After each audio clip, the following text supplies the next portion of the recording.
Something had already shifted before I ever put on the dress, though I wouldn't have known how to say that at the time.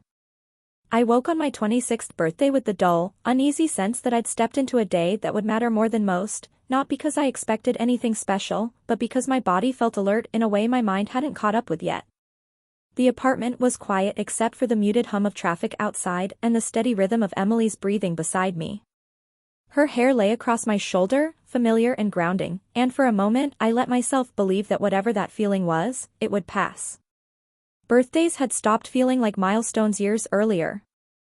They were markers on a calendar, excuses for dinner plans and polite messages, nothing more. That was part of why I agreed so easily when Emily mentioned she had something funny planned for later. At our age, funny usually meant harmless embarrassment and a story you told once or twice before forgetting it. The idea hadn't even come from her. I learned later it started with her younger sister, half serious and half teasing, suggesting Emily finally do something bold. Dress me up, take pictures, give me a hard time. The point wasn't cruelty, it was spectacle. I was supposed to groan, laugh, protest just enough to prove I wasn't uptight, and then everything would return to normal. I had built a lot of my self-image on that kind of ease. When Emily slipped out of bed that morning, she moved with the careful excitement of someone trying not to ruin a surprise. She came back with coffee, kissed my cheek, and told me not to get dressed yet. Her smile was a little too composed, like she was rehearsing it. A few minutes later, she returned holding a garment bag. Behind her stood her mother. Karen's presence cut through the room in a way I can still feel when I think about it. She wasn't someone who appeared without reason, and she wasn't someone who played along with silliness unless she believed in it. She gave me a look that was warm but assessing, the way adults look when they're deciding whether to step in or step back. "This is all part of it," Emily said quickly, seeing my confusion. "Mom helped me put it together." Helped. The word echoed oddly in my head. Karen smiled, as if she could hear my thoughts. "Before anything else," she said, "you should know you're in control here. If this stops being fun, we stop." That was the moment I should have paid attention to the seriousness beneath her tone. Instead, I laughed it off and told myself it was overkill for a prank. The garment bag opened to reveal a simple blue dress, neatly pressed, nothing theatrical or exaggerated. There were shoes tucked into the bottom and a small box that I assumed held makeup. My first reaction was embarrassment so sharp it made my ears burn. I joked, reflexively, because that was safer than sitting with the feeling. "Just a few pictures," Emily said. "Then we're done." I looked at Karen without really meaning to, as if she were the final authority on whether this crossed some unspoken boundary. She didn't laugh. She waited. I agreed. Changing in the bathroom was when the atmosphere truly shifted. Emily stayed close, talking too much, filling the space with reassurance. Karen gave me privacy without withdrawing entirely, as if she wanted me to know she was still there if I needed her. The dress didn't fit badly. That fact alone unsettled me more than if it had been absurd. As I stood there, fabric resting against my legs, I became acutely aware of myself, how I moved, how I stood, how much effort went into seeming relaxed. It felt like discovering a set of rules I'd never noticed before, rules that suddenly applied to me. Nothing dramatic happened. No revelation. Just a quiet tightening in my chest, paired with an unexpected sense of calm. When I stepped back into the bedroom, Emily laughed, but not in the way she'd expected to. It softened, tapered off. Karen approached me with practical gentleness, adjusting the hem slightly, asking if anything felt uncomfortable, explaining what she was doing before she did it. Her care didn't match the tone of a joke, and that discrepancy lodged itself somewhere deep. The photos were taken.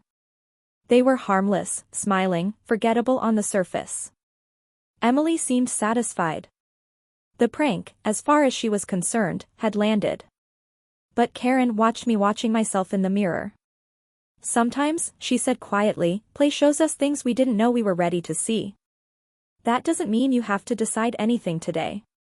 After they left, after I changed back into my clothes, the apartment felt subtly wrong, like a room rearranged by someone who knew it better than I did. I couldn't name what had changed, only that ignoring it felt dishonest. That night, lying awake beside Emily, I kept thinking about the way Karen had said the word control. About how quickly I'd trusted her when she told me I could stop. About how safe I'd felt in a situation that, by all my previous assumptions, should have felt threatening. The joke was over. The pictures existed. But something in me had been quietly unsettled, and I sensed, without yet understanding why, that this wasn't a moment I would be able to file away and forget. The days after my birthday passed in a way that looked normal from the outside but felt strangely provisional from within, as if I were waiting for something to catch up to me. Emily went back to her routines, work and errands and casual affection, and I followed mine, telling myself that the faint sense of displacement would fade on its own. That's how these things usually worked. You felt something awkward or confusing, and time sanded it down until it fit back into the story you already knew how to tell. But the memory of that morning didn't soften. It stayed precise. I remembered the weight of the fabric, yes, but more than that I remembered the attention, how every gesture suddenly felt legible, open to interpretation. I began noticing things I'd never noticed before. How often women in public adjusted their posture when someone approached. How much of social interaction seemed built around being read correctly, safely. These weren't observations I'd consciously avoided before, they were simply outside the range of what I'd been trained to register as relevant. A few days later, Karen called me. It wasn't unusual for her to check in.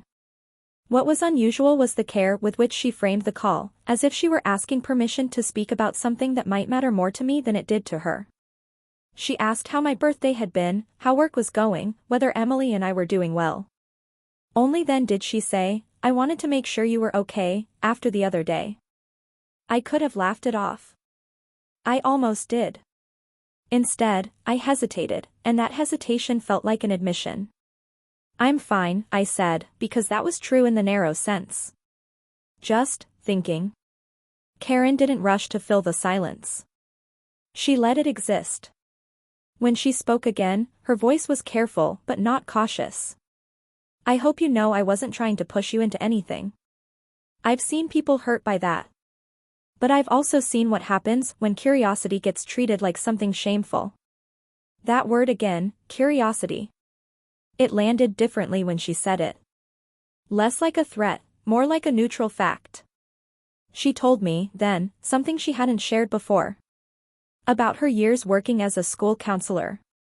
About the students who came into her office carrying questions they didn't have language for yet. Some of them were about gender. Many weren't.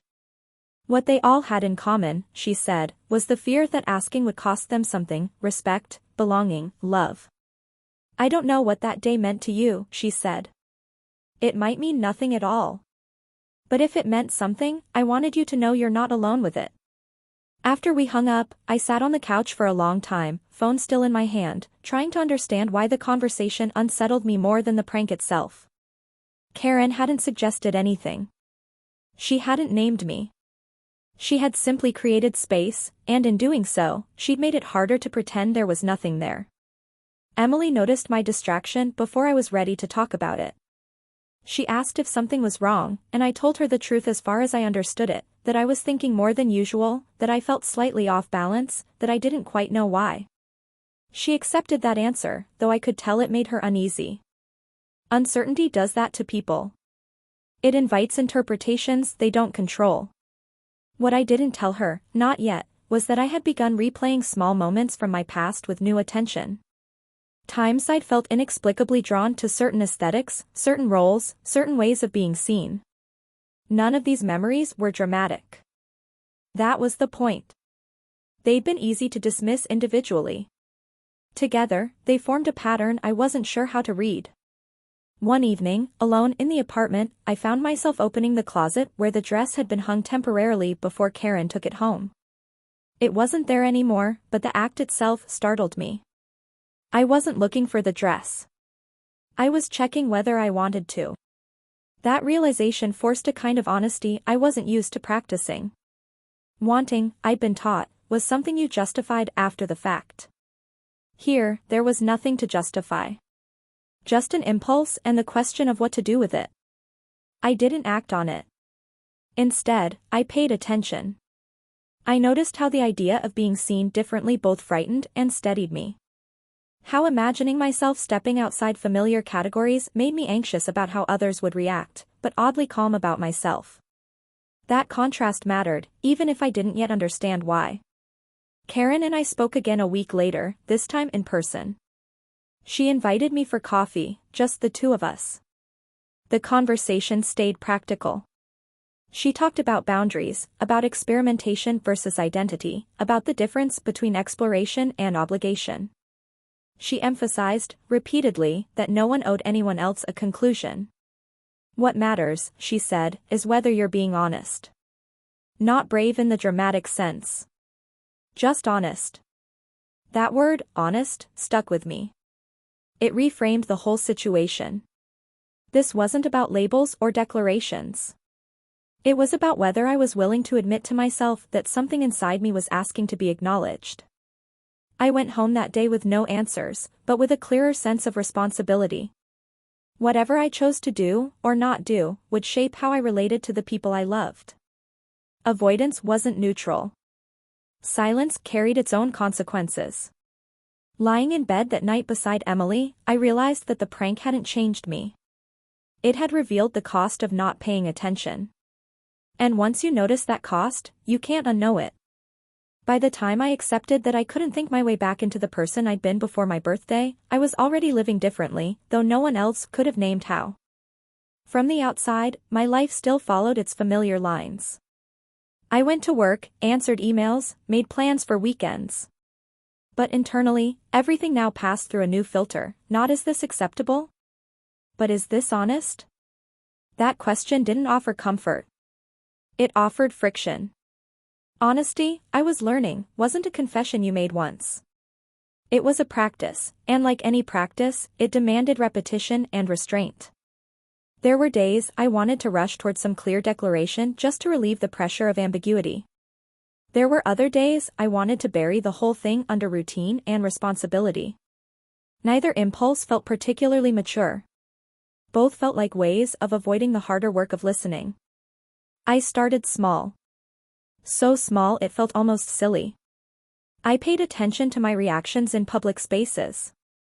To which clothes caught my eye and why. To how I felt when I passed groups of women talking together, laughing in a way that seemed both open and protected. I noticed the difference between envy and admiration, between attraction and identification. These distinctions mattered, and yet they blurred in ways I'd never been taught to articulate. I realized how little vocabulary men are given for interior nuance. You're encouraged to want or not want, to act or not act. The gray areas are treated as weakness. Emily sensed the distance before I could explain it. One evening, over dinner, she asked me directly if I regretted the birthday prank. The question startled me with its accuracy. No, I said slowly. I don't regret it. I just didn't expect it to stay with me. She watched me carefully, as if weighing how much she wanted to know. Stay with you how? This was the first moment where I felt the ethical weight of my silence. Whatever I said next would shape not just my self-understanding, but her sense of safety. I chose my words with care. It made me realize there are parts of myself I've never really examined, I said. Not because they were wrong. Just because they didn't seem relevant before. Emily didn't interrupt. That gave me courage. I'm not saying I know what any of it means, I added. Only that pretending it meant nothing feels dishonest. She sat back, processing. Her expression wasn't angry or afraid, but it was guarded. Are you saying you want to be someone else? The question revealed the fear underneath. I understood it immediately. Change in our culture is often framed as replacement rather than expansion. No, I said. I'm saying I want to understand myself better. And I don't want to do that behind your back. That night, we talked longer than we had in months. Not about solutions or outcomes, but about boundaries and expectations. Emily admitted she didn't know how to feel, only that uncertainty scared her. I told her I shared that fear. Naming it together didn't erase it, but it made it manageable. Karen continued to be a steady presence, though never intrusive. She offered books, not manifestos, but memoirs, essays, studies about gender expression, social conditioning, identity development. She framed them not as instructions, but as perspectives. You don't have to agree with everything, she said. Just notice what resonates and what doesn't. Reading those accounts was humbling. Not because I saw myself perfectly reflected, but because I recognized the courage it took for others to articulate confusion in a world that demanded certainty. I also noticed how often narratives like these were flattened into spectacle or controversy.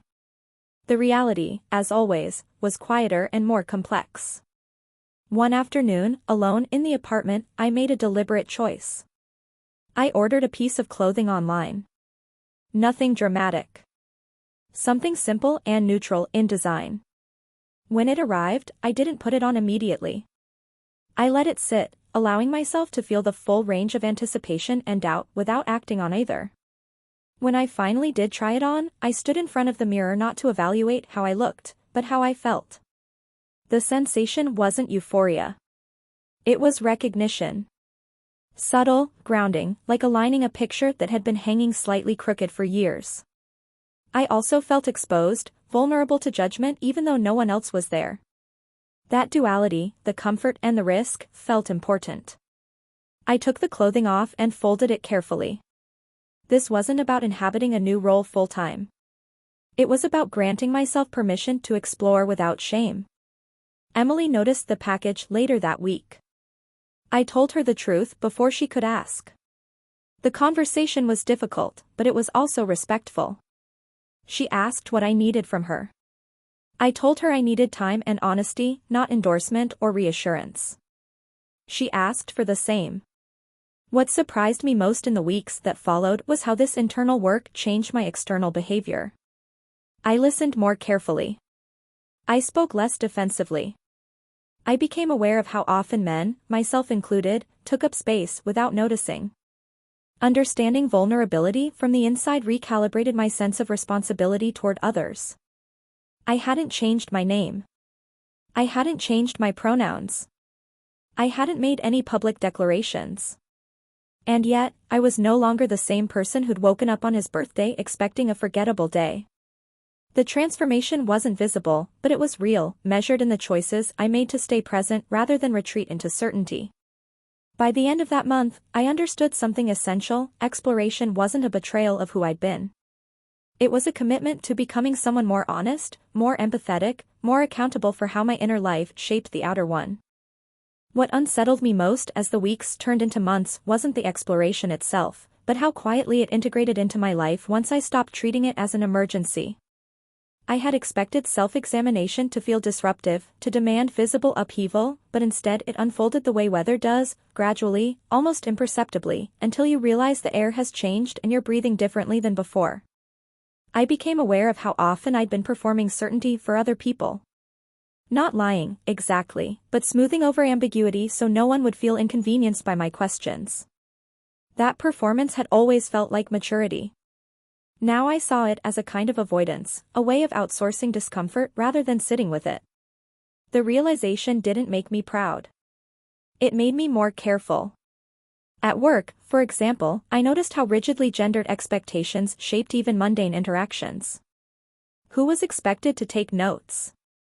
Who spoke without interruption? Who softened their language and who didn't have to?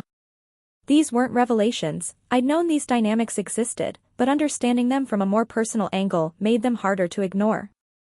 I caught myself mid-sentence sometimes, adjusting my tone not to dominate, not to dismiss. It wasn't performative, it felt corrective. Emily and I continued our conversations, though they weren't linear.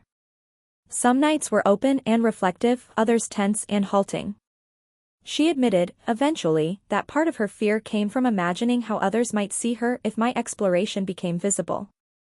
That honesty stung, but it also mattered. It reminded me that identity doesn't exist in isolation. Our choices ripple outward, affecting people who didn't ask to be part of the process. I told her I understood, and I meant it. I also told her I couldn't make decisions solely to preserve appearances. That was the line I'd learned I couldn't cross without losing something essential. We sat with that tension, neither of us pretending it resolved cleanly. Karen, meanwhile, shifted her role without announcing it. She stopped offering resources and started asking questions. Not probing ones, but reflective ones. How did I feel after certain conversations? What situations made me more guarded? When did I feel most like myself, and what did that even mean now? She treated my uncertainty as a legitimate state, not a problem to be solved. One afternoon, we attended a small community event together, nothing labeled or framed around identity, just a local arts gathering. Watching people move through the space, expressing themselves without explanation, I felt a quiet longing that surprised me with its gentleness. It wasn't about wanting to be someone else. It was about wanting permission to be incomplete in public. I didn't dress differently that day. That wasn't the point. The point was noticing how much energy went into maintaining coherence, into making sure the version of myself others saw matched their expectations closely enough to avoid questions. I began to understand how exhausting that labor could be for people who never had the option of passing unnoticed. That awareness carried moral weight. It asked something of me beyond introspection. It asked how I would use what I was learning, not to center myself, but to show up differently for others. Empathy, I was discovering, isn't just an emotion. It's a discipline. The more honest I became with myself, the less dramatic my choices needed to be. I stopped thinking in terms of revelation and started thinking in terms of integration. What parts of this experience belonged in private reflection? Which deserved to be shared, and with whom? Responsibility wasn't about silence or disclosure, it was about discernment. There were setbacks. Days when shame crept back in, uninvited and familiar. Moments when I questioned whether I was overthinking everything, inventing significance where none existed. In those moments, I returned to the simplest measure I had: was I acting with integrity? Was I allowing myself curiosity without deception, compassion without entitlement? One evening, Emily told me she needed space to process on her own. Not distance, she clarified, but room to feel without having to reassure me.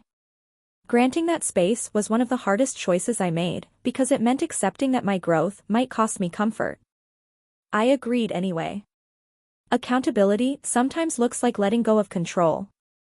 Living alone for a short while sharpened my self-awareness. Without the immediate mirror of a partner's reactions, I had to trust my internal compass more fully. I didn't spiral. I didn't rush toward answers. I learned how to sit with myself, to observe without judgment. That skill, I realized, was one I never truly cultivated before. By the time Emily and I reconnected, something between us had changed, not resolved, but clarified. We spoke with more precision, less defensiveness. We acknowledged that love didn't guarantee alignment, only effort. Whatever our future held, it would need to be built on honesty, not fear. As I moved through the world now, I felt quieter but more present. Less interested in being understood immediately, more committed to understanding deeply. The transformation underway wasn't about crossing a boundary, it was about recognizing how many boundaries I'd accepted without question, and deciding which ones still deserved my allegiance. I didn't know where this path would lead. But for the first time, I trusted that not knowing wasn't a failure. It was an invitation to live deliberately, to remain accountable, and to allow my understanding of myself to evolve without apology.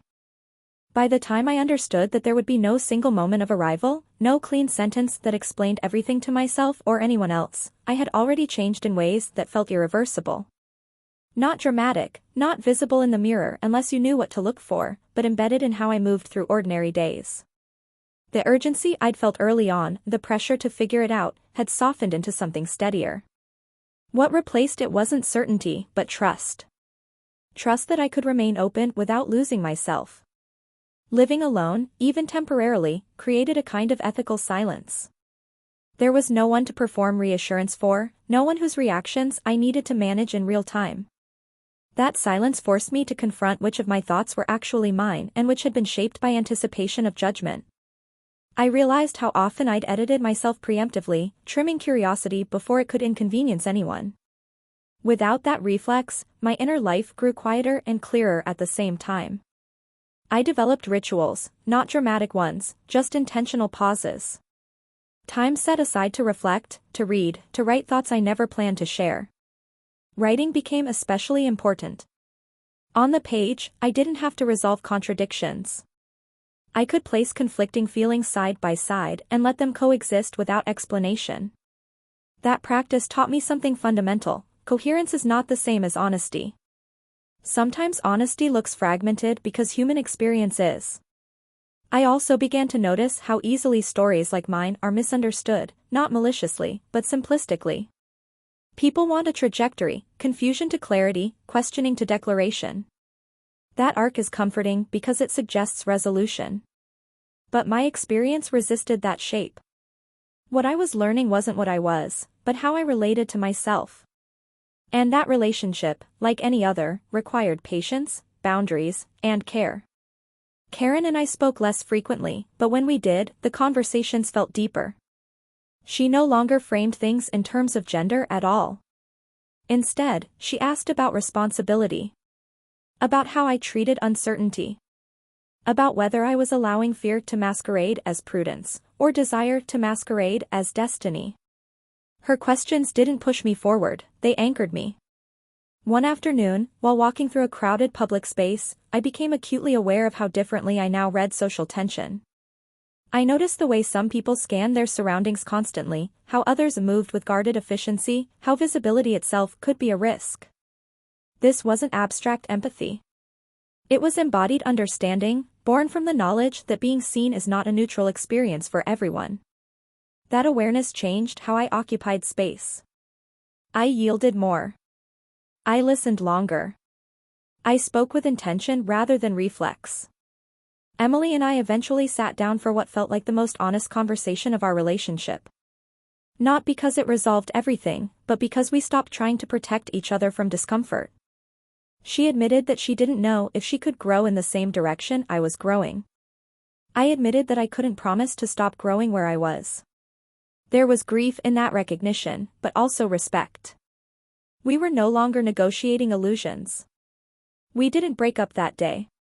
But we acknowledged, quietly, that love alone doesn't determine compatibility. That insight didn't negate what we'd shared, it honored it by refusing to cheapen it with denial. Whatever happened next would happen with clarity. What surprised me most was how little this felt like loss. There was sadness, yes, but also a deep sense of alignment. I wasn't abandoning a self. I was refusing to fragment myself further. That distinction mattered. I also began to understand that exploration carries ethical limits. Curiosity doesn't excuse carelessness. My choices affected others, and being true to myself didn't absolve me of responsibility for their impact. That awareness kept me grounded. It prevented introspection from curdling into self-absorption. As months passed, I stopped thinking of my experience as a journey at all. That metaphor implies movement toward a destination. What I was living felt more like learning a new language, one that allowed me to name internal states I'd previously lumped together or ignored. The more fluent I became, the less urgent it felt to translate everything for others. I hadn't changed how I introduced myself to the world. I hadn't made demands of anyone else's understanding. What I had changed was my relationship to truth. I no longer believed it had to be loud to be real, or definitive to be valid. Sometimes truth is provisional, shaped by context and care. Looking back, I could see how that birthday prank functioned less as a catalyst than a mirror. It hadn't created something new, it had interrupted my ability to look away. The real transformation came afterward, in the sustained effort to respond to that interruption with integrity rather than impulse. By then, I understood that whatever form my life ultimately took, it would be shaped not by fear of misunderstanding, but by a commitment to live attentively. To notice when I was shrinking to fit expectations. To expand, gently and responsibly, when honesty required it. I didn't know how the story would end. I only knew that it mattered how I told it to myself, without spectacle, without shame, and without pretending that growth is ever finished. It took me a long time to stop waiting for my life to explain itself to me. 4 months after Emily and I separated, I carried an unspoken expectation that clarity would arrive like weather breaking, sudden, decisive, unmistakable. I believed, without examining the belief too closely, that if I reflected hard enough, read enough, listened well enough, something definitive would emerge. A name. A direction. A version of myself I could point to and say, this is who I am now. What I didn't understand yet was that this expectation was just another inheritance, another story I'd absorbed without consent. The idea that self-knowledge must culminate in certainty is comforting, but it's also misleading. It suggests that ambiguity is a failure state rather than a condition of being alive. Living alone stripped that illusion bare. Without the daily choreography of partnership, no shared schedules, no implicit compromises, no mirror of someone else's reactions, I was left with the task of orienting myself without reference. At first, that felt like absence. Then it began to feel like responsibility. I noticed how often I'd relied on other people's comfort as a compass. How I'd calibrated my honesty based on how manageable it would be for someone else. Alone, there was no such metric. I had to decide, moment by moment, whether my choices were aligned with care or driven by avoidance. That question became the spine of my days. I slowed down in ways I hadn't known I needed to. I stopped narrating my life as I lived it. I let experiences exist without immediately converting them into meaning. That restraint was difficult. There is a subtle addiction to interpretation, to turning every feeling into evidence for or against some imagined conclusion. Letting go of that impulse felt like giving up control, until I realized it was actually an act of trust. Time passed differently then. Weeks folded into months without markers. I didn't track progress. I didn't ask whether I was closer to anything. Instead, I paid attention to how I responded to ordinary situations. How I handled discomfort. How I spoke when I didn't know what to say. How I listened when someone else admitted confusion. That was where the real transformation lived, not in private moments of reflection, but in relational ones. I noticed I no longer rushed to define people. I let conversations breathe. I resisted the urge to resolve tension prematurely. I understood, viscerally, how much violence is done in the name of clarity. Karen remained in my life, though our conversations shifted again. She stopped asking questions altogether. She trusted me to ask my own. That trust carried weight. It reminded me that being taken seriously doesn't always look like guidance. Sometimes it looks like being left alone with your integrity. One afternoon, long after the birthday had faded into something almost mythic, I found myself thinking about the word prank. How inadequate it was. How language often fails us when it comes to experiences that don't fit established categories. That day hadn't been a joke. It hadn't been a test. It had been an opening, unintentional, imperfect, and ethically ambiguous. What mattered wasn't how it started. What mattered was how I responded once I realized I couldn't unsee what it showed me. I thought often about responsibility, not in the punitive sense, but in the relational one. About how my choices intersected with other people's lives. About how easy it is to mistake authenticity for entitlement. I held myself to a standard that wasn't about self-expression, but about self-respect, mine and others. There were paths I consciously didn't take. Opportunities to make my experience legible to strangers at the cost of reducing it. Invitations to perform vulnerability in ways that felt extractive rather than honest. I declined them quietly. Not out of fear, but out of care. I learned that not everything meaningful needs to be witnessed to be real.